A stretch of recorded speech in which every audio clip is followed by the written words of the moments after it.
Shalom, selamat pagi Bapak Ibu Saudara sekalian. Renungan kita pagi hari ini dari 1 Timotius 6 ayat yang keempat, demikian firman Tuhan. Memang ibadah itu kalau disertai rasa cukup, memberi keuntungan besar. Bapak Ibu Saudara sekalian, kita semua memahami bahwa idealnya ibadah adalah sesuatu hal yang istimewa bagi kita anak-anak Tuhan, karena ibadah adalah perjumpaan kita dengan Tuhan. Tuhan mengundang kita secara khusus untuk datang kepadanya, menikmati hadiratnya, dan merasakan relasi personal dengan Tuhan di dalam ibadah. Tetapi kerap kali kita gagal merasakan dan menikmati Tuhan karena sebelum beribadah, kita sudah menetapkan ekspektasi apa yang kita akan dapat di dalam ibadah itu. Maka tidak jarang sebelum beribadah, kita mencari tahu siapa yang berkhotbah, siapa yang memimpin pujian, apakah musiknya full band atau apakah lagu-lagunya kekinian atau tidak. Jadi saat datang ke gereja, kita bukannya menyiapkan diri dengan sikap kerendahan hati untuk beribadah. Demikian juga saat beribadah, kita bukannya menikmati seluruh rangkaian ibadah yang sudah dipersiapkan, tetapi sibuk melihat dan menghitung kekurangan-kekurangan apa yang ada di sepanjang ibadah tersebut.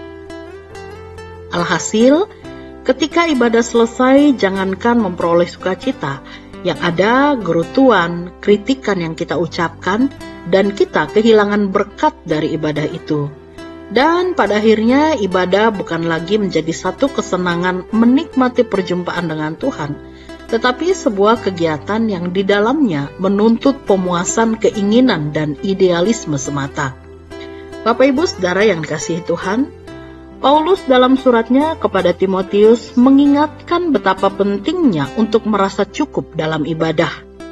Cukup berarti kita menyadari bahwa saat beribadah adalah saat berjumpa dengan Tuhan, saat beribadah adalah saat menanti-nantikan Tuhan menyatakan isi hatinya kepada kita, saat beribadah adalah saat-saat yang indah kita berhadapan dengan Tuhan. Fokus ibadah kita adalah Tuhan dan kehadirannya.